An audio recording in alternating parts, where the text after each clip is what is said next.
First up, 58 days until Barack Obama replaces George Bush. What are the biggest changes we're going to see? There are just a few things they have in common.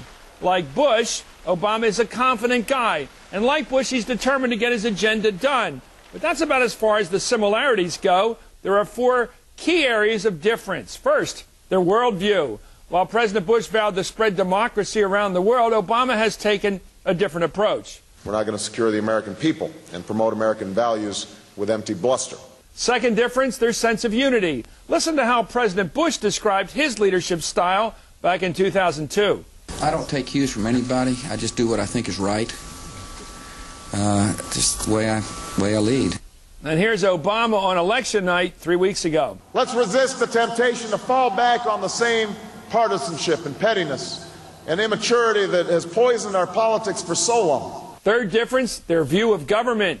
Bush has kept that role to a minimum. Obama wants government to invest in Americans. This was his preview of coming attractions. We are actually spending more in Iraq now than we were spending when the war first started. How many schools would that build? How many hospitals? How many people could get health care? And the final difference, intellectual curiosity. Here was Colin Powell explaining his endorsement of Obama. Senator Obama has demonstrated the kind of calm, patient, intellectual, steady approach to problem solving that I think we need in this country. And here's Bob Woodward on 60 Minutes back in 2004 talking about President Bush. He is not an intellectual. He is not what I guess would be called a deep thinker. I think he feels there is an intellectual world, and he is indicated he's not a part of it. Bob, he obviously relies a lot on instinct and is proud of that fact. Is that why he shows little intellectual curiosity about other people's thinking? I think he's impatient. I think my summation, he doesn't like homework. And homework means reading or getting briefed or having a debate. And part of the presidency, part of governing, particularly in this area, is homework, homework, homework. And Obama? Obama is the opposite. He mainlines homework. He does, you know, where is extra credit?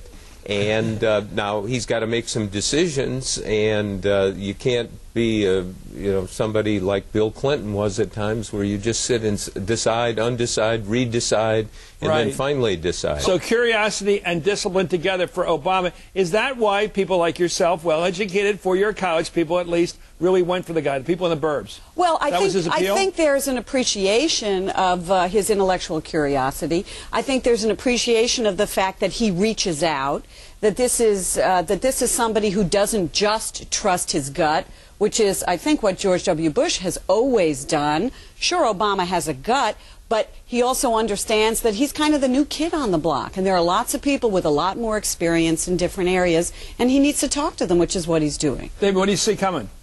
There's a premium right now on problem solving, and I think that when people think of Barack Obama, they think about a keen intellect and a kind of intellectual dexterity that will allow him to apply that rigor to problem solving, namely the economy. What George Bush relied on, particularly after 9/11, was a sense of moral clarity and instinct and being able to reflect the tone of the country. That was his greatest strength at that particular point, and later became some of his undoing. Let me get, Caddy, let's talk about that worldview, because that's where he got into trouble, his view of the world, President Bush. Talk about Barack Obama's worldview. How's it different? Our role in the world, who we are as Americans. There is this collective hallelujah going up all around Europe, Latin America, even around the Middle East at the moment about the idea of Barack Obama after the last 8 years, in which so many of America's allies feel they've been royally dissed by the Bush administration when he sent Don Rumsfeld out there and he talked about old Europe. That, you know, that hurt our pride. And the idea that we could have in the White House again somebody who's prepared to reach out, as you know, Gloria was saying on other issues, to the rest of the world, to listen to allies. You know, after the last 8 years, that's very refreshing to a lot of governments. I think there are going to be problems between Barack Obama's administration and between Europeans. We still have problems on war on terror. We still have problems over trade, how to handle the Middle East. But at least there is a willingness now. The Brits, for example, have said they're going to send more troops to Afghanistan. There is a willingness to try and work with Obama because they feel he will try and work with them. Bob, let me talk about, you talk about that. The difference between Bush and Barack. What's coming in? What are we leaving behind in terms of the way we look at the rest of the world? So much is going to be determined in a year from now. We sit around and talk about the first year of the Obama administration. Will he find a way to tell the truth to the American public about what's going on? Bush never found that. He gave us happy talk on Iraq for years, would not acknowledge that it was going south, that it was a catastrophe. And Obama has to find that voice of realism where he is going to say, look, there's a lot of bad news out there, and my plan, in fact, is not going to fix it in 100 days, but it's going to take a long time. We all saw that during the war in Iraq when it was really unpopular, when it was really bloody in the beginning, when he would use phrases, happy phrases like the coalition forces, when we knew that 90% of the troops were ours and 90% of the casualties were ours, the coalition of the willing, when it included Portugal or Poland. But what you're asking is, what is his position vis-a-vis the rest of the world? The message is, we want back in.